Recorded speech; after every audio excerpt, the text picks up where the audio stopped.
சகரியாவின் புஸ்தகம் 2வது அதிகாரம் அதனுடைய 7வது வசனத்தை ஒரு வாசியுங்கள்.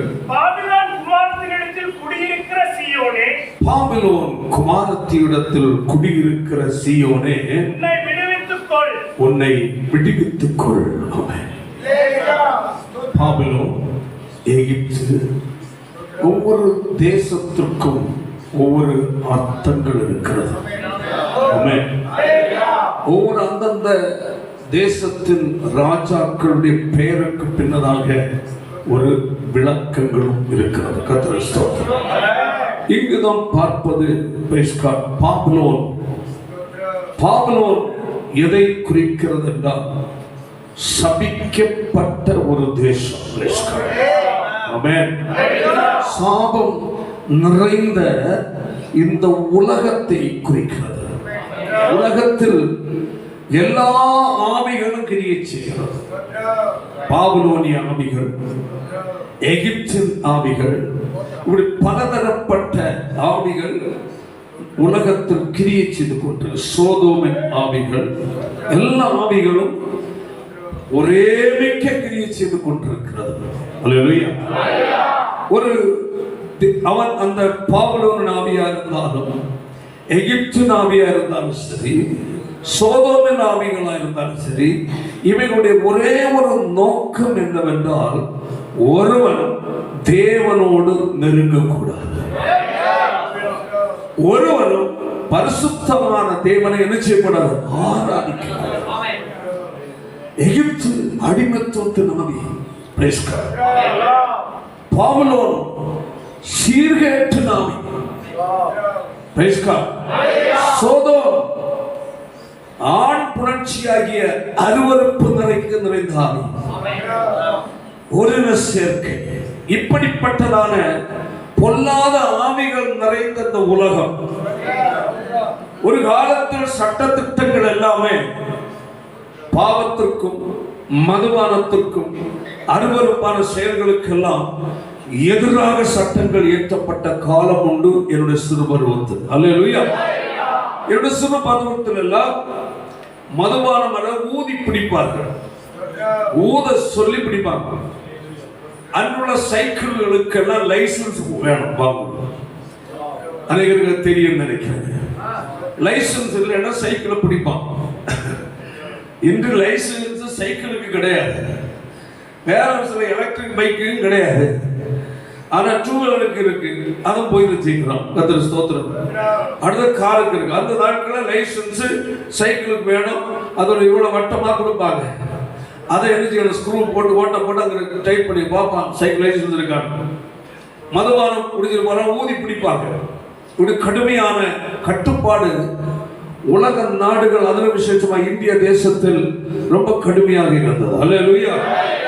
அன்று பாவம், விபச்சாரங்கள், வேசித்தனங்கள் என்றாலே ரொம்ப கடுமையான தண்டனைகள். ஆமென். ஒரு பையன் ஒரு பொண்ணை பார்த்து நினைக்கிறான் என்றாலே அவனுக்கு அடி கிடைக்கும். நானே அடிச்சிருக்கேன். கர்த்தருக்கு ஸ்தோத்திரம். ஊர்ல அல்லேலூயா அடி போட்டுருவாங்க. அடி என்னடா யாரா பார்க்கிறேன். அன்று சிறு பருவத்தில் சிறு சிறு பாவங்களுக்கெல்லாம் கடுமையான தண்டனை கிடைக்கும். ஒருவர் அந்த பேண்ட் எல்லாம் போட்ட தொடக்க காலம் என்னுடைய சிறு பருவம். நான் பிறந்த டைம் நான் நினைக்கிறேன். அப்ப எல்லாம் பேண்ட் கிடையாது. ஸ்தோத்திரம். அது பிறகுதான் பேண்ட். ஆனா அன்றைக்கும் ஒரு பேண்ட் போட்டு போறாண்டாலே பெரிய கோடீஸ்வரன் மகனா இருப்பான். ஒரு பொண்ணு ரோட்ல நடந்து வந்துட்டே இருக்கிறது. அதுக்கு பின்னதாக ஒரு பையன் வந்து கொண்டு பேண்ட் போட்டு இருக்கிறான். அவன் என்ன அதை ஒரு மாதிரி கிண்டல் அடிச்சு, ஒரு மாதிரி இங்க பாரு அங்க பாரு இங்க பாரு பேசிட்டு அந்த பொண்ணு அழுதுட்டே வந்துட்டு இருக்கு. இது என்னுடைய அப்பா பார்க்கிறார். ஏன் அழுற? இல்ல இன்னும் இடத்துல இருந்து பின்னாடி வந்து என்ன ஒரு மாதிரி பேசிட்டு வரலாம். நீங்க நல்ல அந்த பையனை கூப்பிட்டார். ஏண்டா? இல்ல அதே மாமா மகன். அப்போ பாருங்க, அப்போ கூட அந்த திருட்டு புத்தி வசதி. எனக்கு இவன் யாருன்னு தெரியாது. ஒரே அடி போட்டு என்ன செய்தது தெரியுமா? பேண்ட் பிடிச்சு இழுத்து, நீ ஏதோ கொஞ்சம் பணக்குழப்பு பிடிச்ச மோயம் போட்டிருக்குன்னு இந்த முட்டிக்கு கீழே அந்த பேண்ட் என்ன வடையுடைய கத்தி இருக்கும், எடுத்து அப்படி கிழிச்சு அதை உருவி இப்படி வீடு மேல நீ ஒத்த கால் மேலும். எனக்கு நல்ல ஞாபகம் இருக்கு.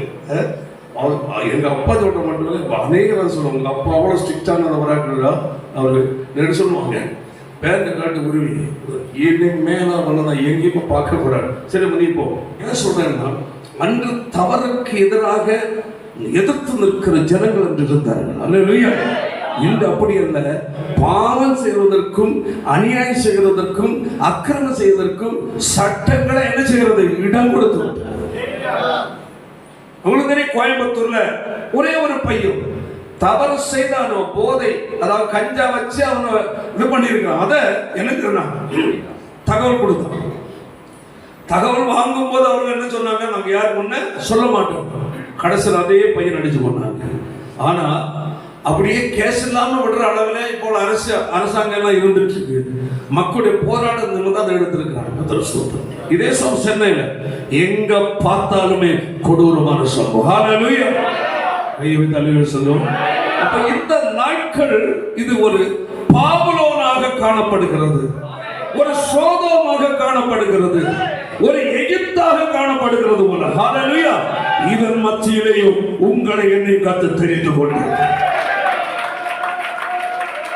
அருவருப்புகள் நிறைந்த உலகம், பாவமும் விபச்சாரமும் வேசித்தனமும் மதுபான போதையும்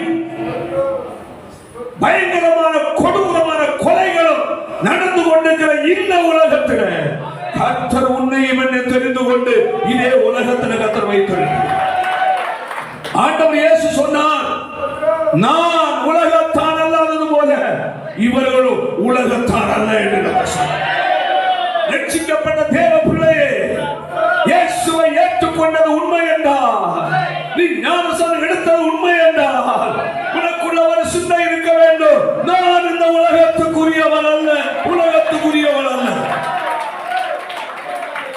ஹல்லேலூயா. ஒரு வேறுபட்ட ஒரு வாழ்க்கையை கர்த்தர் பார்க்கிறார். வேறுபட்ட வாழ்க்கையை இந்த உலகம் பார்க்க வேண்டும். காலை எழுதி படித்தாலும் சரி, கம்பல்ல வேலை செய்தாலும் சரி, கூலி வேலை செய்தாலும் சரி, கட்டிட வேலை செய்தாலும் சரி, அரசாங்க வேலை செய்தாலும் சரி, எந்த இடத்தில் நீ வேலை செய்தாலும் உன்னை பார்க்கிற ஜனங்கள் ஆச்சரியப்பட வேண்டும். ஆமென், ஆமென், ஆமென். இவரிடத்தில் ஒரு வித்தியாசத்தை பார்க்கிறேன், இவரிடத்தில் ஒரு வித்தியாசத்தை பார்க்கிறேன். இவர்கள் உண்மையாகவே கிறிஸ்தவர்கள் என்று சொல்லணும். நீங்க நம்மளை பார்த்தோம், நீங்க கிறிஸ்டியனா என்று கேட்பாங்களா இல்லையா? ஆமா. அப்போ புரிந்து கொள்ளணும், கிறிஸ்தவர் என்றாலே பிறரால் அடையாளம் கண்டு கொள்ளப்படுகிறது. அவர்களுக்கு பொழுது கெட்ட வார்த்தை பேசி, அடிதடி போட்டு, சாராயம் குடிச்சு, போதை போட்டு, புகை பிடிச்சு, புகையில போட்டு, ஆன்ஸ் போட்டு, என்னது ஆன்ஸ் போட்டு, அடுத்தது மூக்குப்படி இழுத்து, இப்படி எல்லாம் தவறான செயலை செய்துட்டு இருந்தால் நீ கிறிஸ்தவன் என்று சொல்ல நீ வெட்கப்பட வேண்டும். ஏன்? அது ஆண்டவரை இயேசுவுக்கு நீ அவமானத்தை கொண்டு பண்ணுகிறாய். உன்னை பார்க்க உன் பேர் யோசேப், உன் பேர் பீட்டர், உன் பேர் டேவிட், உன்னுடைய பேர் தாவீது, உன்னுடைய பேர் சாலமோன், உன்னுடைய பேர் என்னது? ஒரு பேர் போட்டு மேரி, சுசீலா, கிருபா, ஜபா, பேருக்கு பஞ்சம் இல்லை. யோஞ்சல், ஏஞ்சல் எல்லாம் சரிதான். உன் பேர் யார் என்று அடையாளம் காட்டுகிறது என்றால் உன் வாழ்க்கையை பார்த்து அடையாளம் காட்டுக்கொள்ள. தேவன் எப்படியோ வாழ என்று சொல்லி உன்னை அழைக்கவில்லை, இப்படிதான் வாழ வேண்டும் என்ற பிரமாணத்தை கொடுத்திருக்கிறார். கர்த்தருடைய வார்த்தையை கேட்கிற தேவனுடைய பிள்ளையே, வேத சொல்லுகிற வாசிப்பவர்களை கூட நீ வாழ்வது பாவலோன் ஆகிய கேடு நிறைந்த அருவருப்பு நிறைந்த இந்த உலக ஜனங்கள் மத்தியில நீ வாழ்ந்து கொண்டிருக்கிறாய். அல்லேலூயா.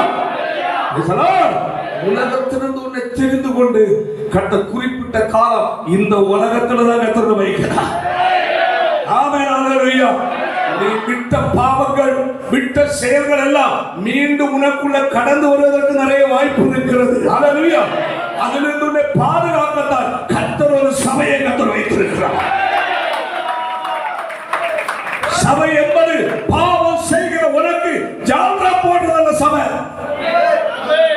ஆமென் ஆமென். மதுபானம் அருந்துகிற உனக்கு ஜால்ரா போடுறது சபை அல்ல. விபச்சாரம் பண்ணுகிற உனக்கு ஜால்ரா போட சபை அல்ல. காதல் பண்ணுகிற உனக்கு ஜால்ரா போட சபை அல்ல. அது எதிர்த்து கண்டித்து பேசுவதால் சபையா? அதே ஜனங்கள் போயிருவாங்க. போட்டுமா? கர்த்தருடைய வார்த்தையை கேட்க விருப்பம் இல்லாதவர் போட்டோம். தேவராஜ்யத்துக்குள்ள ஜனங்கள் நிற்கட்டும். தேவ சபை என்பது தேவ ஜனங்களை தேவராஜ்யம் நடத்த வேண்டும். ஐயோ, ஜனங்கள் போயிட்டா காணிக்கை கிடைக்காத. அது ஒரு ஊழியம் இல்லாத சாக்கடையா. ஜனங்கள் போயிட்டா என்ன கிடைக்காது? காணிக்கை. உன்னை அழைத்தது கர்த்தரா இருந்தா உன்னை கர்த்தர் போசுவார். அந்த விசுவாசம் இருக்கணும். பாவம் செய்கிறவனை பார்த்தா அட்ஜஸ்ட் பண்ணுவது, திருடனை பார்த்தா அட்ஜஸ்ட் பண்றது, சாராயம் குடிச்சிட்டு வந்தா அட்ஜஸ்ட் பண்றது, விபச்சாரம் பண்ண அட்ஜஸ்ட் பண்றது, காதலிச்சா அட்ஜஸ்ட் பண்றது, துரோகி. சத்தியத்தை சத்தியமா பேசுகிற ஊழியர்கள் இன்று தேசத்துல தேவை. ஹல்லேலூயா. சபைக்குள் தேவ ஜனங்களுக்குள் உலகம் வந்து விடக்கூடாது. உன் குடும்பத்துக்குள் உலகம் வந்து விடக்கூடாது. உன் குடும்பத்துக்குள் பாவனுடைய கலாச்சாரங்கள் நுழைந்து விடக்கூடாது. அதை தடுத்து நிறுத்த வேண்டும் என்றால் சத்தியம் நீ கேட்க வேண்டும். சத்தியத்தை கேட்டால் மட்டும் போதாது, அதற்கு நீ கை கொண்டு வாழ வேண்டும். பிள்ளைகள் வாழ்வது அழுக்கு நிறைந்த உலகத்தில், அருவருப்பு நிறைந்த உலகத்தில். அத ஞாயிற்றுக்கிழமை மட்டும்தான் பசங்களுக்கு லீவு. அன்னைக்காவது உன் பிள்ளைகளை எங்க கொண்டு வா, சபைக்கு கொண்டு வா சொல்ற காரணம் என்னன்னா, அந்த பாவம் நிறைந்த உலகத்துல போய் உன் பிள்ளைகள் நாசமா போயிடக்கூடாது. சின்ன குழந்தை சண்டே ஸ்கூல் வச்சிருக்கிறது நல்லொழுக்கத்தை போதிக்க. அல்லேலூயா. இந்த நாளும் பிள்ளைய ஊரு சுத்த விட்டா தேவன் உனக்கு காப்பாற்றவே மாட்டான். ஞாயிற்றுக்கிழமை கர்த்தரை ஆராதிக்கிறதால் நீயும் உன் பிள்ளைகளுமாய் தேவாலயத்துக்கு ஓடி வா. ஏன்? உனக்கு புத்திமதி சொல்லுகிற இடம் அங்கதான்.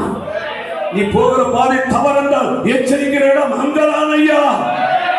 நீ செய்கிற தவறை தவறு சுட்டி காட்டுகிற இடம் தேவ சபைதான். அங்க வந்து கர்த்தருடைய வசனத்தை கேட்டு சத்தியத்தை கேட்டு கண்டித்து பேசுகிற சத்தியத்தை கேட்டாலும் நீ போற இடத்துல ஒரு சின்ன ஒரு பயம் இருக்கும். ஐயோ, இந்த வாரம் தான் அந்த செய்தி கேட்ட, அடுத்த வாரம் இதே செய்தி மாதிரி எனக்கு வந்துடக்கூடாது. நான் திருந்தி வாழனுடைய எண்ணம் உண்டாகும். திருந்தாத பிசாசு விடுவோம். அது நரகத்துக்கென்று முன்குறிக்கப்பட்டது. எவ்வளவு எச்சரிப்பை கேட்டு மனம் திருந்தவில்லையா? எச்சரிப்பை கேட்டு பாவத்தை வெறுக்கவில்லையா? அவன் நரகத்துக்குரிய நபர். இன்று தேவ சபையில் வந்திருக்கிற தேவனுடைய ஜனமே, இது முடிந்து நீ போகும்போது பாபுலோனை போன்ற ஒரு உலகத்தில போயிட்டு போகிற சொல்லுகிறது. பாபுலோனில் குடியிருக்கிற குடியிருக்கிற சீயோனே, உன்னை நீ என்ன செய்ய விட்டுவித்துக்கோ. சீயோன் தேவனால் தெரிந்து கொள்ளப்பட்ட. அல்லேலூயா. சீயோன் இயேசுவிடத்தில் மீட்கப்பட்ட ஜனங்கள். சீயோன் சத்தியத்தை கை கொண்டு வாழ்கிற தேவனுடைய ஜனம். ஆமென். தேவன் முழு அன்பையும் பிரியத்தை வைத்திருக்கிறதான ஜனம் தான் சீயோனுக்குரியவர். அல்லேலூயா. கர்த்தர் உன்னை பார்த்து சொல்லுகிறார். ஆமென். உன்னை கர்த்தர் வைத்திருக்கிற நீ குடியிருக்கிற இடம் ஒருவேளை எதுவா இருக்கும்? பாபுலோனா இருக்கும். பாபுலோன் பரிசுத்தத்திற்கு எதிரான இடம். பாபுலோன் நீ கர்த்தருக்கு என்று வைராக்கியமாக எடுக்கிற தீர்மானத்தை உடைத்தறிகிற இடம். பாபுலோன் தேவனை நீ பிரியப்படுத்த வேண்டும் என்று விரும்புவாய், அதை எதிர்க்கிற இடம்.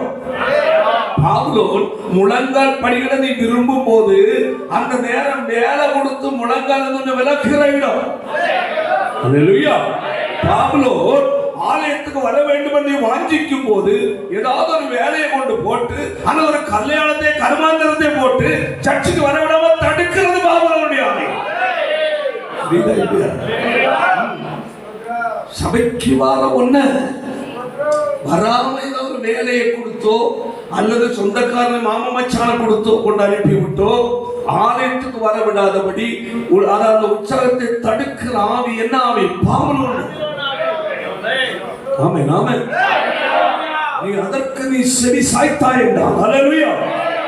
ஏன்னா எந்த மாமனா வரட்டும், மச்சானா வரட்டும், அண்ணனா இருக்கட்டும், தம்பியா இருக்கட்டும், யாரா இருந்தாலும் சொல்லு, கர்த்தரை ஆராதிக்கிற நாள் அல்லேலூயா. நாங்கள் வீட்டுல இருக்க மாட்டோம். எங்கள் ஆண்டவருடைய சத்தம் கேட்கிற நாள் அன்று தேவனை ஆராதிக்கிற நாள், அன்று கர்த்தர்களோடு பேசுகிற நாள். அந்த நாள் வீட்டில் இருக்க முடியாது. எத்தனை பேர் அந்த ஒரு தீர்மானத்துக்குள்ள வாழ்ந்துட்டு இருக்கிறார்? கர்த்தரை ஆராதிக்கிறதற்காக தேவனால் தெரிந்து கொள்ளப்பட்ட தேவ ஜனமே, உன்னை கர்த்தர் கை விடுவதில்லை, மறந்து விடாதே. உன்னை கர்த்தர் ஆசீர்வதிப்பார், உன் சந்ததி ஆசீர்வதிப்பார், உன் குடும்பத்தை கர்த்தர் ஆசீர்வதிப்பார். தேவனுக்காக தீர்மானம் எடுத்து வாழ கற்றுக்கொள். புதிய தீர்மானத்தோடு வா. ரட்சிக்கப்பட்ட நாட்கள் ஒரு துடிப்பு இருந்தது. ஆமென். இயேசுவை ஏற்றுக்கொண்ட நாட்கள் ஒரு துடிப்பு இருந்தது. எப்பொழுதும் ஆண்டவரோடு உறவாடுகிற வழக்கம், ஜெபிக்கிற வாஞ்சை இருந்தது. உனக்கு ஆராதிக்க ஒரு துடிப்பு இருந்தது. ஆலயத்துக்கு ஓடோடி நீ போவாய், வருவாயே. என்று உனக்கு அந்த உற்சாகம் குறைந்திருக்கிறது என்றால் உன் வாழ்க்கையை ஒன்று சோதித்து பார். உன் சுவாசத்தை கையில் வைத்திருக்கிறவர் தேவன். என்ன சம்பாதித்தாலும் என்ன இருந்தாலும் ஹல்லேலூயா, அதை அனுபவிக்கிறதுக்கு சுகத்தை கொடுக்கிற நம்முடைய தேவனை. ஒரு சின்ன வயிற்று வலி வந்தா உன்னால என்னால எதையும் தாங்க முடியாது ஐயா. உன்னை வயிற்று வலி ஆனாமலே பாதுகாக்கிற அல்லவா தேவன். இன்னொரு வயிற்று வலி வந்துட்டா என்ன செய்வார்? துடியா துடிப்பார். ஆமென். ஒரே வழியா வேலை செய்ய முடியுமா? வயிறு பிடிச்சி உட்கார்ந்துட்டு இருக்க வேண்டியது. வீட்டுல பிரியாணி தின்ன முடியுமா? தோத்தம். ஏன் நல்ல சாப்பாடு தான், ஆனா இங்க இடப்படாது. கடைசி நல்ல ஒரு போன வந்து, பாஸ்டர் தண்ணியா போகுது. எத்தனை வருஷமாடா தண்ணி அடிச்சது? எல்லா தண்ணியும் வெளியே வரட்டது. தண்ணி அடிச்சு பைத்தியம் முடிச்ச கையை தெரிந்து கொண்டா கத்தருன்னா இயேசுவின் ரத்தம் உன்னை சுத்திகரித்ததால் மதுபானத்துக்கு போதைக்கு இடம் கொடுத்து ஆக்கி கெடுத்துக் கொண்டிருக்கிற உன் பாவத்தை அவர் மன்னித்தார். உன்னோட அவர் பேசினார். எத்தனை முறை எச்சரித்தார். இருதயத்தை நீ கடினப்படுத்தினாய். அடுத்தது என்ன நடக்கும் தெரியுமா? இருதயத்தை கடினப்படுத்த அதிக நாட்கள் இல்ல, சீக்கிரம் படுக்கல் படு கொண்டு வரும். சொத்து உன்னை காப்பாத்தாது, சொந்தம் உன்னை காப்பாத்தாது, பணம் உன்னை காப்பாத்தாது. கர்த்தர் ஒருவரே உனக்கு ஆயுஷை கூட்டி கொடுத்தவல்ல.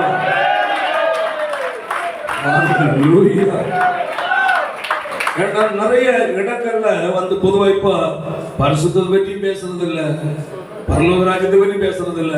உன்னை வாழாக்காமல் தலையாக்குவார், கீழாக்காமல் மேலாகுவார், நீ இடம் கொண்டு பெருகுவாய், நீ கைவிட்டு செல்வ எல்லாம் பண்ணி 100 மடங்கு ஆசீர்வதிப்பார். இதே பேசி பேசி பேசி பேசி 100 பைசை கூட வெள்ளமா போச்சு. அடுத்த வசனம் அல்லேலூயா. சத்தியத்தையும் அறிவிக்கிற சத்தியம் உங்களை விடுதலையாக்கும். நீ சத்தியத்தை கை கொண்டு வாழ்வதற்கு நீ ஒப்பு கொடுப்பாய் என்றால் தேவனுடைய அரவணைக்கு உன்னோடு கூட இருக்கும். ஹல்லேலூயா. அநேக குடும்பங்களை பாவலோரின் ஆவிகள் வட்டம் போட்டுக் கொண்டிருக்கிறது. ஆமென். பாவலோரின் ஆவிகள் அநேக குடும்பங்களை என்ன செய்து கொண்டிருக்கிறது? வட்டம் போட்டுக் கொண்டு. ஆண்டவர் சொன்னது பாவலோர் குமாரத்தினிடத்தில் குடியிருக்கிற சீயோன் என்று கூப்பிடுறார். ஜனங்கள் எல்லாரும் பாவலோனுக்குரிய அருவருக்கத்தக்க பாவத்தில் அக்கிரமத்தில் வாழ்கிற ஜனம். ஆனால் இன்று என்ன நடக்கிறது? அந்த பாவலோனிய அருவருப்பான வாழ்க்கை வாழ்கிற ஜனங்களுடைய துர்க்குணங்கள் எல்லாம் உன் வீட்டை நெருக்கிக் கொண்டிருக்கிறது. யார் மூலமாய்? உன் பிள்ளைகள் மூலமாய்.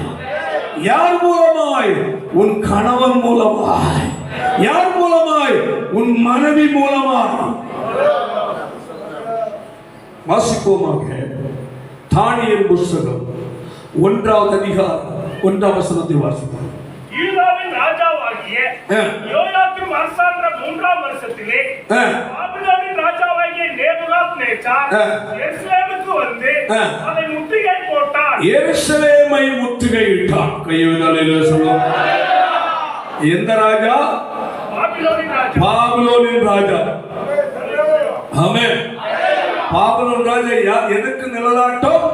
இந்த உலகத்தின் அதிபதியாகிய சாத்தானுக்கு நிழலாட்டம். ஆமென். ஹல்லேலூயா. பாபிலோன் அருவருப்புகள் நிறைந்த உலகம். ஆமென். அந்த அருவருப்புகள் ராஜா இருக்கிறான். அவனுக்கு பேர் தான் சாத்தான். ஆமென். ஆமென். கர்த்தருடைய தெரிந்து கொண்டு வைத்ததங்க பாபிலோன் குமாரத்திகள் மத்தியில் வைத்தார். வைத்த நாட்கள் சரியாத்தான் இருந்த, தெரிந்து கொண்டு வைத்த நாட்கள் நல்லாதான் இருந்த. கர்த்தர் என்றெல்லாம் ஓடன. பிள்ளைகளுக்கு சின்ன ஒரு தவறு இருந்தா கூட உடனே கண்டித்து புத்தி சொல்லுவேன். ஆமென். ஆமென். ஆமென். பிள்ளைகள் ஒரு சர்ச்சுக்கு வரலன்னா பிடிச்சு இழுத்துட்டு போவ. வீட்டுல ஜெபம் பண்ணாம சாப்பாடு தர மாட்டேன்னு சொன்ன நீ. இன்னைக்கு நீயே கர்த்தரை ஆராதிப்பதை விட்டு விட்டாய. காரணம் என்ன? பாபிலோனின் ஆவிகள் எங்க இருக்குது? உன் குடும்பத்தை சுற்றி வந்திருக்கிறது. எருசலேமை சுத்தி யாரு? பாபிலோனின் ராஜா முற்றுகையிட்டார்.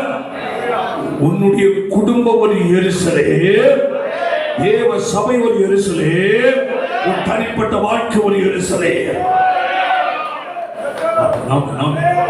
ஆமென். 3 விதமான எருசலேம். சொல்லுவாங்க. சபை ஒரு எருசலேம், உன்னுடைய குடும்பம் ஒரு எருசலேம், உன் தனிப்பட்ட வாழ்க்கை எருசலேம். ஹல்லேலூயா. ஆமென். ஆமென். ஆமென். அதுக்கு இங்க என்ன சொல்லப்பட்டிருக்கிறது? பாபிலோனின் ராஜா நேபுகாத்நேச்சார் எருசலேமுக்கு வந்து அதை முற்றுகை போட்டாச்சு. ஆமென். நாட்டை சுத்தி அடுத்த நாட்டினுடைய ராணுவம் வந்து என்ன செய்யுது? முற்றுகை. நல்ல கவனி. இப்போ அந்த நாட்டுக்குள்ள யாரும் வெளியே முற்றுகை போட்டாலே சுதந்திரம் என்ன செய்யுது? முற்றுகை போட்டாலே பழையது போன்ற நல்ல ஒரு வாழ்க்கை வாழ முடியாது. முற்றுகை போட்டாலே கர்த்தருக்கு பிரியமான வாழ்க்கை வாழ முடியாது. முற்றுகை போட காரணம் என்ன தெரியுமா? தேவ ஜனங்கள் தேவனுடைய கற்பனை விட்டு எழுதினார், விலகி. தேவ ஜனம் எப்பொழுது நீ சத்தியத்தை விட்டு விலகி உலக காரியத்துக்கு உன் இருதயத்தை செலுத்துகிறாயே, அப்பொழுதே பார்வோனுடைய ராஜாவாகிய ஆவிகள் எங்க வர? உன் வீட்டை சுற்றி வரும். நல்லா புரிஞ்சுக்கணும். முற்றுகை போட்டால் தேவனை ஆராதிக்க வேண்டிய குடும்பம் தேவனை என்ன செய்ய முடியாது? ஆராதிக்கிற உற்சாகத்தை இழப்பார்கள். சபைக்கு போகும் வாஞ்சை நஷ்டப்படும். வீட்டில் இருக்கிற ஜெபம் நஷ்டப்படும். ஜெபிக்க முழங்கால் பண்ணிட்டு என்ன வரும்? தூக்கம் வரும். சத்தியத்தை கேட்க விருப்பம் இருக்காது. பாடி தேவனை ஆராதிக்க விருப்பம் இருக்காது. புரிந்து கொள்ளணும். எந்த ஆவி முற்றுகை போட்டுருக்கோம்? பார்வோனின் ஆவி உன் வீட்டை சுற்றி முற்றுகை போட்டு விட்டால் அடுத்தது என்ன நடக்கும்? நான் பேசி முடிச்சிருந்தேன். டைம் இருக்கு நமக்கு. சொல்லுவாய். உன் பிள்ளைகள் மூலமாக ஒருவேளை பார்வோனின் ஆவி உன் வீட்டுக்குள்ள வரும். வீட்டில் ஆண்கள் மூலமாய் பார்வோனுடைய ஆவி வீட்டை தேடி வரும். பெண்கள் மூலமாய் சில நேரம் பார்வோன் ஆவி உள்ள கடந்து வரும். அல்லேலூயா. வேதம் சொல்லுகிறது பிசாசுக்கு என்ன செய்யாத? இடம் கூடாத. ஆமென். நீ பிசாசுக்கு இடம் கொடுத்து வாழ்ந்தால் உன் தனிப்பட்ட வாழ்க்கையோ உன் பிள்ளைகளுடைய வாழ்க்கையோ பிசாசுக்கு இடம் கொடுத்து வாழ்கிற நிலையில் காணப்பட்டால் உன் குடும்பத்தில் இருக்கிற சமாதானம் இழந்து போகும். யோசித்து பார். நீ உன் சந்ததியுமான தேவனை ஆராதி குடும்பம் எவ்வளவு மகிழ்ச்சியாக இருந்தது. ஒரு குட்டி பரலோகமாக இருந்தது அல்லவா? இன்று அதை சொல்ல முடியுமா உன்னால? அக்கம் பக்கம் ஜனங்கள் சொல்வாங்களா? இல்லையே. ஏன்? பாபிலோனின் ஆவிக்கு நீ இடம் கொடுத்து விட்டாய்.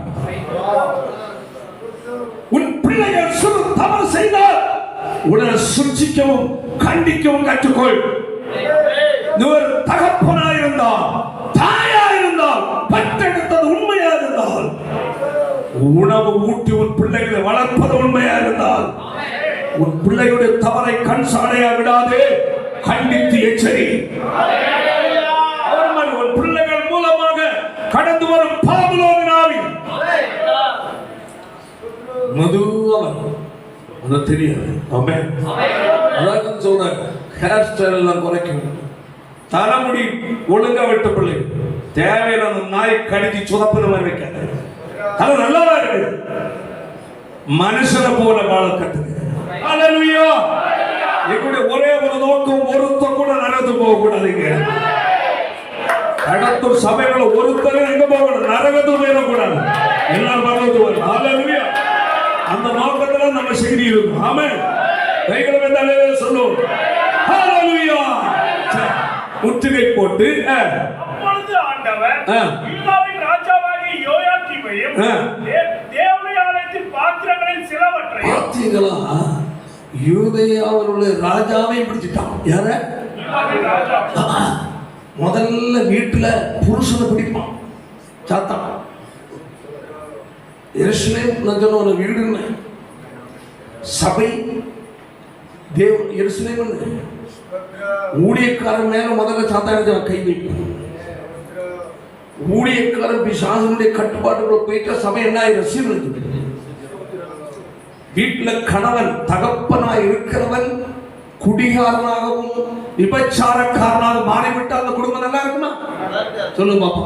சகோதரி பாசம் நீங்க தான் சொல்லணும். நல்லா இருக்குமா? பயப்படுற மாதிரி இருக்கு. கை வந்து நல்லாவே இருக்கான்னு சொல்ல சத்தமா. ரொம்ப டயர்டா சொல்ல மாதிரி இருக்கு.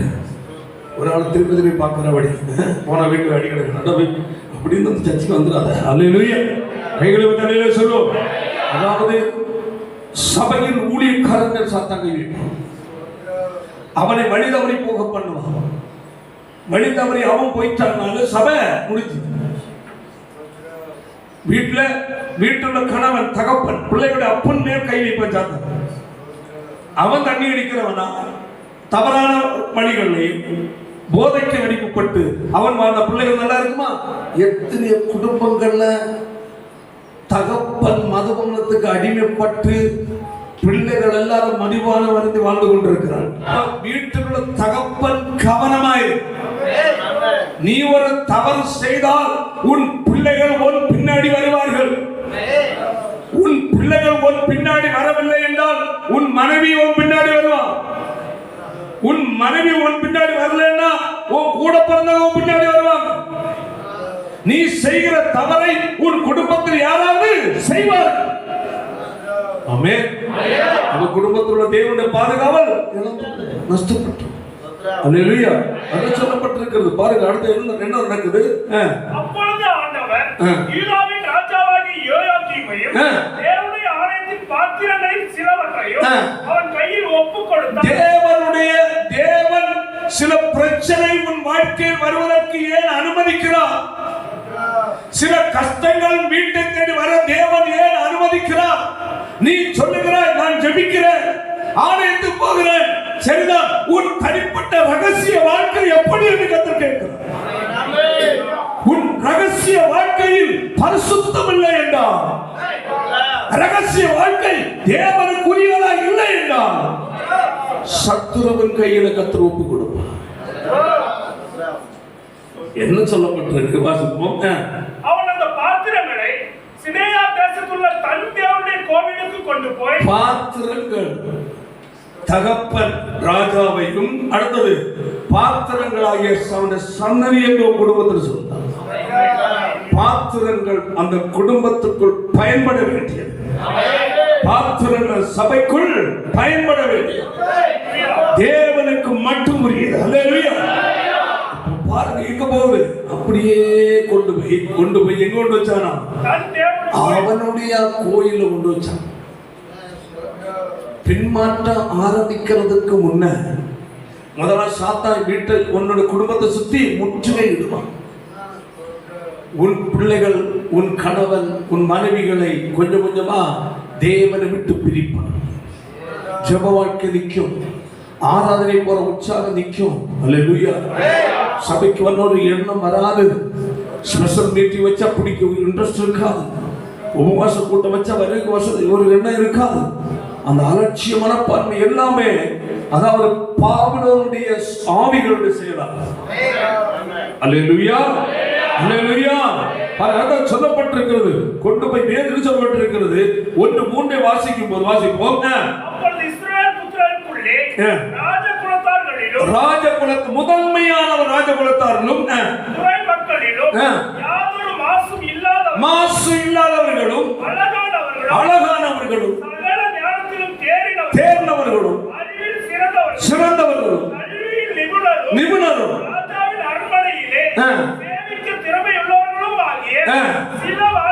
கொண்டு போனோம்.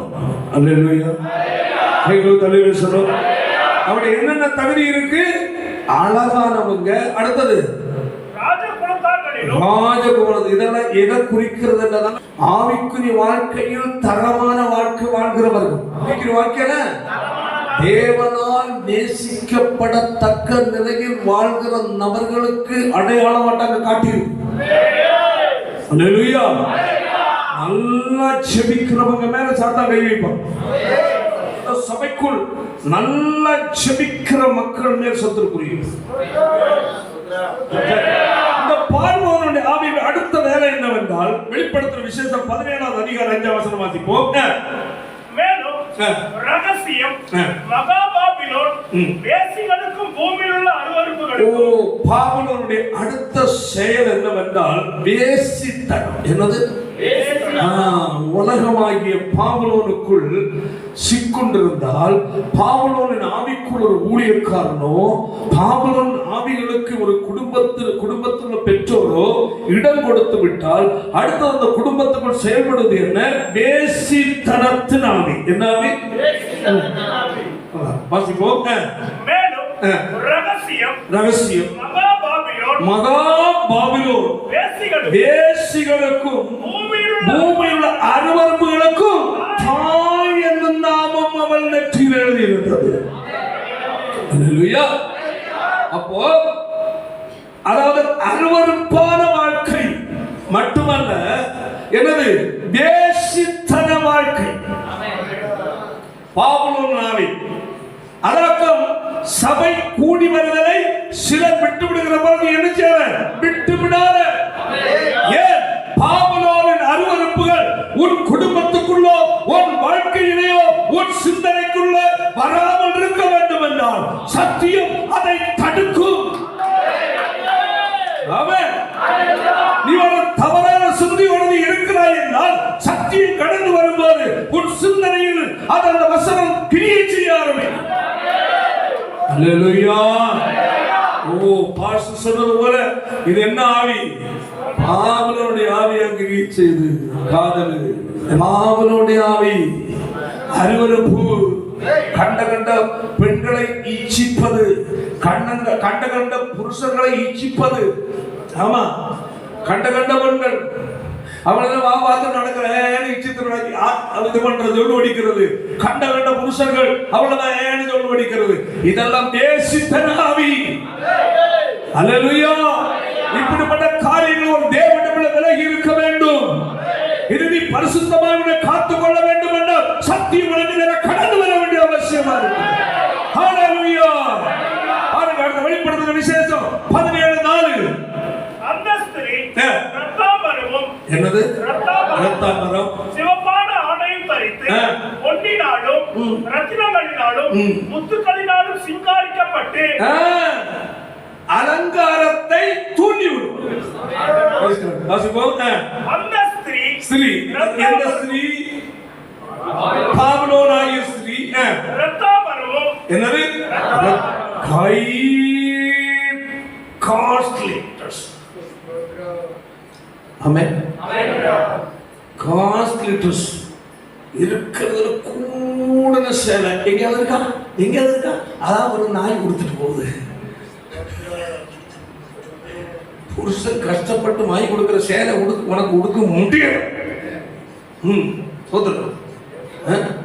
இப்ப இந்த காஸ்ட்லி சொல்லிட்டு என்னது மேல ஒட்டி கிடக்கிறது என்னது? லெக்கின்ஸ். துணி போட்டிருக்கா இல்லையான்னு பக்கத்துல இருந்து பரிசோதிக்க முடியாது.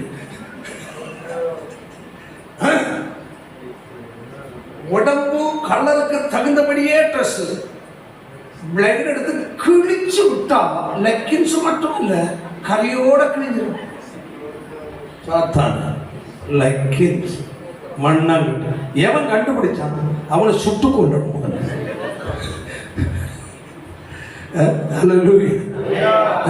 லெக்கின்ஸ் உடம்புல கிடக்கிறது தெரியாது. இந்த பொண்ணு துணி போட்டு நடக்குது, சும்மா கடையாச்சுதான் பார்த்து தேட முடியுது. நானே ஒரு நாள் ஒரு பொண்ணை பார்த்துட்டு ட்ரெஸ் இல்லாம போகுது, மேல ஒரு ஃப்ராக் மட்டும் இது வர, மேல ஒரு ஃப்ராக் இது வர கூட யாரோ துணி இல்லாம போனது. சரி அவன் லெக்கின்ஸ் போடு, லெக்கின்ஸ் இருக்கோ எனக்கு தெரியாது, அப்பதான் புதுசு. உன் பிள்ளை லெக்கின்ஸ் போட்டுன்னு வச்சுக்க, நாய் கடிச்சு குதறும். கவனமாக என்னது ரத்தாம்பரம் கூடுனது. அடுத்தது சிகப்பான ஆடையும் தரித்து அலங்காரம் பண்ணணும்னு ஆசை வருதா? பாபிலோன் நாடு தேவன் உனக்கு ஒரு அழகு கொடுத்திருக்கிறார். சில பேருக்கு ஒரு இதை போவாங்க, ஆனா அலங்காரத்தில் மிஞ்சி போறது இருக்கு. அலங்காரம் அங்க போட்டு இங்க போட்டு எங்கும் போட்டு நடமாடும் ஒரு என்னது தங்க நகைக்கடை, நடமாடும் நகைக்கடையை மாறணும்னு வச்சுக்க, கட்டாயம் திருட வந்து காதை வெட்டி எடுத்து போயிடுவான். பாப்பா இந்த பொண்ணு நிறைய காலையும் கழுத்துலையும் மூக்கிலையும் கையிலையும் காலையிலையும் இங்கே வர போட்டிருக்கு, கை 2 அடி கூட கட்ட நீளம் கொடுத்தா அங்கே வர போட்டுருவான். இருக்கிற இடத்துல போட்டு இங்கேயும் போட்டு, இன்னும் 2 அடி கூட இருந்தா அடுத்தையும் போட்டு, காலையும் போட்டு போட்டு போட்டு போட்டு இங்கே வர போட்டாச்சு. மொத்தமாக கடத்திட்டு போயிருவான். கவனமா, ஏன்னா அவனுக்கு எல்லா அவயமும் தேவைப்படுது. உடம்பு பூரா என்னது? நகை. கழுத்துலையும் பூரா நகை. இங்கே இங்க ஒண்ணு, இதுல இருந்து இங்க, இங்க இருந்து இங்க, இங்க இருந்து இங்க, இங்க இருந்து இங்க, பூரா நகை. அடுத்து இங்க, இங்க இருந்து இங்க, இங்க இருந்து இங்க, நாய் பேய் மாதிரி சொல்லுவேன். நான் ஏன் சொல்றேன்னா, அல்லேலூயா, தேவனுடைய பிள்ளை உன் சரீரத்தை பரிசுத்தமாய் பேணும். அளவுக்கு மிஞ்சி அட்ராக்ஷன். சில உங்க ஃபேமிலிகள்ல சில புருஷனுக்கு செய்யப்படாத சில நெருக்கங்கள்னால சின்ன லைட்டா போட்டிருப்பாங்க. அது ஓகே, நான் தவறு சொல்லல. ஆனா குடும்பத்தாருடைய எப்போ அவங்க எவ்வளோ இதெல்லாம் வேண்டாம்னு சொல்றாங்களோ அப்போ அந்த பெருத்தை விட்டுரும். புரியுது இல்ல? இப்ப குடும்பத்துல பிரச்சனை, சொந்த பந்துக்கள் பிரச்சனை, ஏதோ சுத்தி ஏதோ ஒரு ப்ராப்ளத்தினால சில சின்ன கொஞ்சம் நகைகள் சில போடுறவங்க இருப்பீங்க. நான் அதையும் சேர்த்து காதாரம் நான் சொல்ல மாட்டேன். காரணம், உங்க குடும்பத்தில் வர பிரச்சனை நான் பார்த்து சொல்ல முடியாது. ஆனா அதுவும் வீட்டுக்காரங்க எல்லாரும் பரவாயில்ல, சரி நம்ம கர்த்தருக்காக இதையும் என்ன செய்யலாம், ஒதுக்கி வைக்கலாம். அப்ப ஓவரா தகவல் பண்ணு வச்சுக்க, சிக்கல் வந்துடும். ஒரு சரீரம் தேவனுடைய ஆலயம். நீ ட்ரெஸ் பண்றேன்னா அதுல தேவன் மகிமைப்பட. நீ ட்ரெஸ் பண்றேன்னா பிறருடைய இச்சிக்க கூடாது. நீ ட்ரெஸ் பண்றேன்னா பிறர் மேல் உன்னுடைய கவனம், உன்மேல் ஈர்ப்புத்தன்மை உண்டாகக்கூடாது. ஏன்னா துர் இச்சைக்கு இடமாக உடலை பேணாமல் கர்த்தராகிய இயேசு கிறிஸ்துவை தரித்துக் கொள்ளுங்கள். ரோமன் 14ஆம் அதிகாரத்து கடைசி சொல்றேன்னு நினைக்கிறேன், இல்ல 13 கடைசி வாசிங்கள். துர் இச்சைகளுக்கு இடமாக உடலை என்ன செய்யாத பேணாமல் கர்த்தராகிய இயேசு கிறிஸ்துவை தரித்துக்கொள். அப்படி என்றால் உன் ட்ரெஸ்ஸிங் சரி, உன்னுடைய நடையும் சரி, உன்னுடைய வாழ்க்கையும் சரி, பார்க்கும்போது இயேசுவின் சாயலை பார்க்க வேண்டும். அப்போ இயேசுவின் சாயலாகிய தேவ பிரசன்னத்தை கெடுக்கிற அளவுல, தடுக்கிற அளவுல உலக பிரகாரமான அலங்காரத்தை நீ பயன்படுத்த. உலக பிரகாரமாய் உன் சரீரத்தை அலங்கரித்து கவர்ச்சிக்கு நேராக கொண்டு போவாய் என்றால் உன்னில் தேவ பிரசன்னம் இருக்காது, அது எடுபட்டு போய்விடும். எல்லாம் அளவோடு வச்சுக்கிறது. ஆமென். அதாவது இந்த காலத்துல போட்டுட்டு நடக்க முடியாது. ஒரு பகல் மேல 1.5 லட்சமா, 1.5 லட்சம் ரூபா. இப்போ நீ போட்டுட்டு போறத கவனிக்கிறது உலகமே இருக்கு. இந்த கையை வெட்டினா குறைஞ்சது 5 லட்சம், 10 லட்சம். ஹலோ, கவனிக்கிறியா? இந்த கையை வெட்டினா எப்படி ஒரு 25 லட்சத்துக்குள்ள பொருள் இருக்கு. ஆனா போனா ஒரு கை மட்டும் தான் சுத்தி நடப்பான். இந்த கார் அறுத்தா, இந்த கார் அறுத்தா எப்படி ஒரு 5 லட்சம் விடுவான காத. உன் வீட்டுக்கு திருட வரண்டாம், ஒரு அவயவத்தை திருடினால் போதும். அதனால தேவனுடைய பிள்ளைகள் அலங்காரம் பண்ணுவது கவனம், மிஞ்சி போகாது. அலங்காரம் பண்ணுவதற்கு ஒரு ஆசை இருக்கு என்றாலே அது பாவலோனியா. புரியுதா இல்லையா? யாராவது இருந்தா கவனமா எச்சரிக்கை படும்படியாக எச்சரிப்பின் செய்தி வாசிப்போம். அதை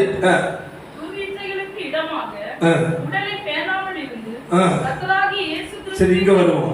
ஆடம்பரம் எங்க சிவப்பான ஆடையும் தரித்து பொன்னினாலும் ரத்தினங்களினாலும் முத்துக்களினாலும் சிங்காரிக்கப்பட்டு தன் வேசித்தனமாகிய அதையும் விட இதையும் விட. ஏன் அலங்காரம் வந்தாலே அங்க ஒரு ஈர்ப்பு வந்துடும். ஹலோ, கவனிக்கிறியா? நீ அலங்கரிக்க ஆரம்பித்தாலே உன்னை ஃபாலோ பண்ணுவதற்கு பலர் வருவாங்க. ஹலோ, எங்க போறேன் அங்க போப்பான். ஏன் அலங்காரம் செய்யற வேலை. புருஷமார் கவனமா இருங்க. உங்க மனைவிமாருக்கு அலங்காரம் என்றுள்ள போர்வையில் மனைவிமாருக்கு தீங்கை இழைத்து விடாதீர்கள். மனைவிமாருக்கு சொல்லுங்க, எம்மா அளவோடு வையம்மா, அளவோடு. நகை கொடுத்துருக்கா இருக்கா வச்சுக்க, 10 ரூபா வீட்டில் வச்சுக்க. என்னது காலில் போட்டு சில்லிங் சில்லிங் சில்லிங் சில்லிங் போட்டு இந்த குரங்கு ஆட்டத்துக்கு போன வாசி. ஏசாயா 3ஆம் அதிகாரம் 16-17. நல்லா கவனிங்க, எல்லாரும் இதை கட்டாயம் கேட்கணும். சொல்லுகிறது யாரு? எத்தனை நாள் சீயோன் குமாரத்தி சொல்ற கையை தூக்குவோம். சீயோன் குமாரத்தி நீ ஒன்னக்குதான் குமாரத்திகள் எப்படி உனக்கு கொஞ்சம் அகந்த வருதுன்னா கவனமா இருக்கணும். அகந்தையா இருந்து எப்படி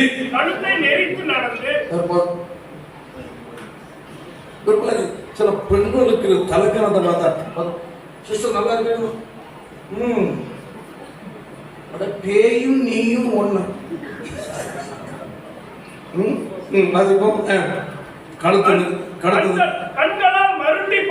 எப்படி கண்ணு தெரியாது. இங்க இந்த பிரதரை பார்க்கறது கண்ணுங்க கடைக்கண் பார்வை எந்த பண்ணுக்கு தான் தப்பு, பிரச்சனையா. ஹலோ, கடைக்கண் இருக்கா? ஆபத்துக்கு நேரம் போயிடுச்சு. நேரே பாரு. என்னது ஆண்களை சொல்லுவாங்க, இங்க இருப்பாரு உன் கண்ணை காக்க கொடுத்தோம். கவனமா இருக்கும். ஆமா, தகாத பார்க்க பார்த்துருங்க. சபையில இருப்பணும், இருந்துட்டு பாக்குறியா? அப்படி பிரச்சனை இல்லைன்னு நினைக்கிறேன். நானே கண்ணை பிடிக்க எடுத்து மறுபடி பார்த்து எப்படி ட்ரெஸ், காஸ்ட்லி ட்ரெஸ் நகை நல்ல ஜில் நடக்கும்போது மணி அடிச்சு போனோம். 4 பேர் கேட்கணும். அந்த மணி அடிச்சுட்டு எப்படி நட யாருமா என் நாசு மட்டும் சுமட்டுறாள் உயர நடந்து சிலம்பு ஒழிக்க அங்க வேற காலில் மணி கட்டி போட்டுட்டு இவ்வளவு பெரிய மணி சிலம்பொலிகள் நடந்து இருக்கிறார்கள். ஆதலால் பாருங்க, அப்படி நீ ஓவரா உன்னை அழகுபடுத்தி வேஷம் போட்டு வாழ்ந்தேன்னா கர்த்தர் அடுத்த நடவடிக்கை எடுக்கிறார். ஹலோ, ஒருவர் பாக்குறீங்க, என்கிட்ட வசனத்தை பார்த்து அல்லேலூயா. நீ இந்த மாதிரி ஒய்யாரமாய் கால செலவு ஒடிக்க ஓவரா நகையெல்லாம் போட்டு உயர் நகை ட்ரெஸ் எல்லாம் போட்டு உன்ன ஒய்யாரமா நடக்கிறேன்னா கர்த்தர் சீயோன் குமாரத்தியே அசைவில்லாத ராஜ்யத்துல உன்னை கொண்டு நான் சேர்க்க வருவேன்னு சொல்லி போனேன். நான் வர வேண்டிய நான் நெருங்குது. ஒய்யாரமா பண்றேன், செலவழிக்க நடக்கிற பாருங்க, உனக்கு நேரம் ஆக்ஷன் எடுக்கிறேன்னு சொல்லிட்டு உச்சந்தலையை முடியெல்லாம் கொட்டும். அதாவது வர மொட்டை பொம்மல் எடுத்து ஹேர் ஸ்டைல் கவனம். இங்கிருந்து எர்ணாகுளத்துக்கு வச்சு அங்கிருந்து ஜெர்மனி போய் அங்கிருந்து ஜப்பானுக்கு வந்து அந்த மாதிரி வரைக்கும் வலிச்சுட்டு ஒரு மாதிரி இங்கிருந்து வலிச்சு கொஞ்சம் முன்ன விட்டு பூனை கிராப்பை வெட்டி இந்த இதெல்லாம் ஒதுக்கி இந்த இடத்துல இருந்தது இந்த எலிவால் மாதிரி என்னது சுண்டலி எலி வால் மாதிரி ஒன்று வரைஞ்சி அதில் பெயிண்ட் எடுத்து வரைஞ்சி அடுத்த கண்ணில் இதில் வந்து நீண்டு தேய்ச்சி ஒரு மாதிரி வேசி கண்மை போடுறோம். ஏசபேல் நாவியாக்க கண்மை கண்மை போடுறியா? ஏசபேல் வேசி நாவி கவனமா இருக்கணும். அடுத்தது மானத்தை குலைப்பார். ஆரம்பிச்சுட்டு வர தேவன் மானத்தை குலைப்பார். அந்நாளிலே ஆண்டவர் அவருடைய ஆபரணங்களாகிய சிலம்புகளையும் சுட்டிகளையும்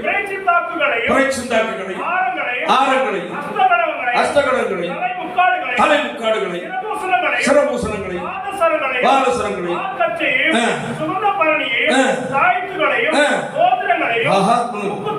ஒரு ஆளுக்கு மேல இருக்கிறதா. அடுத்தது வினோத வஸ்திரங்களையும் சால்வைகளையும் போர்வைகளையும் குப்பிகளையும் கண்ணாடிகளையும் நல்லாக்களையும் புல்லாக்களையும் தொப்பட்டாக்களையும் உரிந்து போடுவார். இதெல்லாம் ஒரு உடம்புல இருந்த தாங்கமா உடம்பு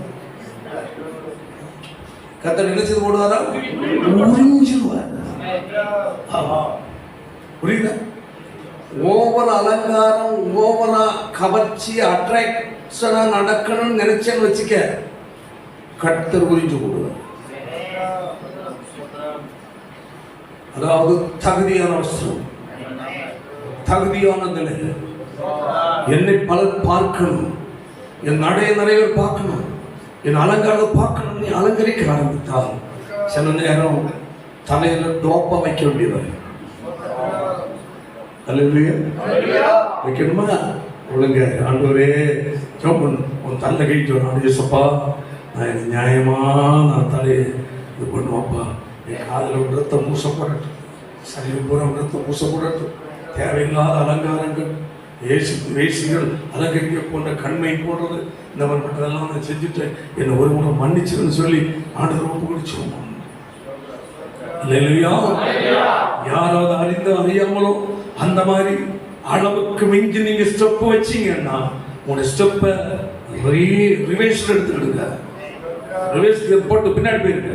ஆமா, ஐயோ பெரிய தப்பு, ஆண்டவர் உறிஞ்சி போடுறதுன்னு நான் சொல்றேன். அடுத்த வாசனைக்கு பதிலாக அடுத்தது சுகந்தத்துக்கு பதிலாக துர்க்கந்தம், கச்சைக்கு பதிலாக கயிறு, மைசூருக்கு பதிலாக மொட்டையும், ஆடம்பரமான வஸ்திரம் பதிலாக கட்டுக்கச்சும், அழகுக்கு பதிலாக கருகி போவதும் இருக்கும். ஐயோ தேவையே பத்தியா? ஒரு அளவுல நல்ல அழகா தான் இருந்த நீ அதை மேம்படுத்தி ஓவரா கவர்ச்சி பண்ணி அங்க சுருட்டி முடி சுருட்டது மேல சொட்ட. என்னது? ஆமா, ஆண்களுக்கு பிரச்சனை இல்லை, வச்சிருக்கிறத ஏன் கொடுத்தல கவனமா தோத்துற. உனக்கு தேவன் கொடுத்த முறை போதும், அது ஒரு மாதிரி தேவையில்லாம ஓவர் பண்ணாத. அதனால என்னது, உனக்கு வர வேண்டிய நன்மை நிற்கும். இந்த ஒரு மாதிரிப்பட்ட தலைக்கு போயிட்டு இப்படி பொருத்தனையும் வச்சுட்டு பெண்ணு பார்க்கவானா பெண்ணு கொடுப்பாங்களா? கிடைக்காது, பெண்ணு கிடைக்காது. நல்ல குடும்பத்துல பெண்ணு கொடுக்க மாட்டாங்க. ஏன்னா ஊதாரியா ஊரு பொறிக்க நடக்கிறதா கிடைக்கும். தோத்துரு. அல்லேலூயா. ஆனா உன் சரீரத்தை சரியா பேணிக்க. அல்லேலூயா. போலீஸ் பார்த்தா கூட தம்பி சூழல் போய் பாபா கொஞ்சம் ஓரமா விழுந்துருங்க. ஏன் ஒழுங்கா தலை வச்சிருக்க போயிடுவான், விட்டுருவான். அல்லேலூயா. ஆனா தேவனுடைய பிள்ளைகள் இந்த விஷயத்துல கவனமா இருக்கணும். தெய்வ தலையிலே சொல்லுவோம். அதனால அது சொல்லப்பட்டு ஒரு வசனத்தை மட்டும் வாசிப்போம். வெளிப்படுத்தல் 17:6 வாசிப்போம். அந்த ஸ்திரீ பரிசுத்தவான்களின் இரத்தத்தினாலும் அதாவது இது என்ன நடக்குதுன்னா, தேவ ஜனத்தை என்ன செய்யறது? பாபிலோனிய ஆவி பிடிக்குது, கொலைக்கு நேரம் கொண்டு போயிரு. இரத்தத்தினாலும் இயேசுவின் சாட்சிகளின் இரத்தத்தினாலும் வெறி கொண்டிருக்கிறார். இப்படிப்பட்ட ஆவிகள் உன்னை அலங்காரம் பண்ண வச்சு பல காரியங்களை செய்து பாவத்தை உனக்கு ஆசை காட்டி இப்படியே கொண்டு கடைசியில் என்ன செய்யும்? தேவனுடைய பிள்ளை என்ற லிஸ்டிலிருந்து விலக்கப்படுவார். அல்லேலூயா. அதனால் சகரியா 2:7 சொல்கிறது, உன்னை நீ என்ன செய்? விட்டுவித்துக்கொள். உன்னை விட்டுவித்துக்கொள். உலகத்துக்கு ஒத்தபடி வாழ வேண்டியது அல்ல. பாபிலோன் உன்னை சுற்றி உன்னை கோட்டை கட்டுவதற்கு வந்து கொண்டிருக்கிறார். பாபிலோன் ஆவி உன் குடும்பத்துக்கு நேராய், உன் வாழ்க்கைக்கு எதிராய், தேவ ஜனத்துக்கு எதிராய் பாபிலோன் ஆவிகள் நாட்களை செயல்பட்டுக் கொண்டிருக்கிறார். தேவ ஜனம் எச்சரிக்கையா இருக்கும்படி உங்களை அன்பாய் கர்த்தர் எச்சரிக்கை கொடுக்கிறார். அல்லேலூயா. நம்ம தேவ சத்தை ஒப்பு கொடுப்போம், நம்மளங்கள் படிக்கிடுவோம். தேவனுடைய பிள்ளைகளை, நாம் பேசின வார்த்தைகள் ஒருவேளை சற்று கடினமா போல உனக்கு தோன்றலாம். ஆனா உன் நன்மைக்காக, உன் ஆசீர்வாதத்திற்காக, உன் சமாதானத்திற்காக, உன் குடும்பத்தின் அமைதிக்காக தான் கர்த்தர் ஆலோசனை கொடுக்க. எல்லாரும் ஒப்புக்கொண்டு ஜெபிப்போம். எல்லாரும் ஜெபிப்போம். ஆமென். அல்லேலூயா. பாபிலோன் குமாரத்திடத்தில் குடியிருக்கிற சீயோனே, உன்னை விடுவித்துக் கொள். சாண்ட சமுத்திர ஒரு தீர்மானத்தோடு கடந்து செல். தேவனை பிரியமில்லாத எந்த காரியத்தையும் நான் வெறுக்கிறேன். கர்த்தர் வெறுக்கிறதை நான் வெறுக்கிறேன். கர்த்தர் என்னோடு இடைப்பட்டால் இன்று முதல் நான் ஒரு தீர்மானத்தோடு வாழ விரும்புகிறேன் என்று தேவ சமுத்திர ஒப்பு கொடுப்போம். தேவனுடைய பிள்ளைகள், நாட்கள் முடியும் வரை என் ஜீவன் பிரியும் வரை, என் சுவாசம் ஒழியும் வரை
தேவனுடைய பிள்ளைகளே, உங்கள் சரீரம் தேவனுடைய ஆலயம் என்பதை மறந்து விடாதீர்கள்.